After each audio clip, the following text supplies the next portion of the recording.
Et tout de suite, retrouvez les courriers du cœur avec Émilie. Et oui, c'est Émilie qui s'occupe des courriers du cœur. Voici la question d'aujourd'hui.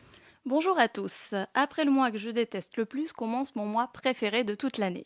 Bah ouais, décembre c'est le mois de Noël, c'est le mois de mon anniversaire, et c'est aussi le mois pour regarder plein de films de Noël en se goinfrant de chocolat. Moi le 1er décembre, je mets mon sapin, je mets toutes mes décos, comme ça après, tout le mois j'ai des étoiles plein les yeux, je suis heureuse, j'ai envie d'embrasser tout le monde, j'ai envie d'être amoureuse, j'ai envie de rêver. Et c'est d'ailleurs pour ça que j'ai décidé de faire aujourd'hui ma première chronique sexo. Bon, cherchez pas, en vrai, il n'y a pas vraiment de rapport. Mais si je veux être comme Carrie Bradshaw, faut bien que je parle un petit peu de sexe quand même. C'est une question anonyme qu'on m'a posée cette semaine. Donc la personne, qui est une fille, est en couple avec son copain depuis 1 an et demi. Mais depuis le mois de juin, c'est le néant côté lit. Alors est-ce qu'on doit s'inquiéter dans ce genre de cas ? Je serais assez tentée de dire oui, mais je vais plutôt essayer d'expliquer pourquoi. Quoi qu'on en dise, le sexe fait partie des fondamentaux du couple. Quand l'un ou l'autre n'a plus d'envie vis-à-vis de son conjoint, on peut bien sûr se demander s'il y a toujours de l'amour, du désir, s'il n'y a pas quelqu'un d'autre, s'il y a des raisons précises qui affectent ce désir physique. Alors parfois on peut mettre ça sur le compte de la fatigue, que ce soit morale ou physique, du trop de travail, du manque de temps, et c'est vrai que parfois, à force de ne pas avoir de relation physique, on a de moins en moins envie. C'est un peu comme le sucre, plus on en mange, plus on en a envie, mais l'inverse est tout aussi vrai. La flamme, elle doit s'entretenir. C'est très important.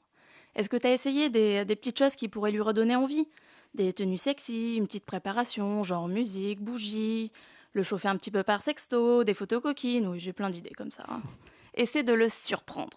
Mais surtout, c'est important, il faut vous créer des occasions. Il ne faut pas attendre que ça vienne tout seul. Dans un couple, on peut très vite tomber dans la routine, et ça, c'est le pire ennemi du couple. Après, est-ce que vous avez essayé d'en discuter ? Alors, pour voir d'où pouvait venir le problème. Je sais que c'est pas vraiment facile d'aborder ce genre de sujet, mais il faut pas laisser le temps passer et détruire la passion que vous pouviez avoir l'un pour l'autre. Tu me parles aussi de tout ce que tu aimerais faire avec lui, que généralement les hommes aiment, mais qu'a priori lui ne veut pas faire. Bon, après, c'est sûr que chacun est différent, on peut pas faire de généralité. Certains hommes sont sans doute plus ouverts que d'autres sexuellement parlant et peut-être plus enclins à tester de nouvelles choses, que ce soit en préliminaire ou en position. Peut-être que c'est à toi du coup de lui proposer, peut-être de le guider dans ses découvertes pour qu'il soit un petit peu plus à l'aise avec tout ça. Quoi qu'il en soit, non, c'est pas normal, surtout en début de relation, et surtout pas si toi tu dois en souffrir. Voilà, écoute, tu sais ce qu'il te reste à faire, n'oublie pas de m'écrire pour me raconter, et pour les autres, comme d'habitude, j'attends vos mails. Merci Émilie. Et pour lui écrire, c'est sur emily.pantouflexplosive@gmail.com.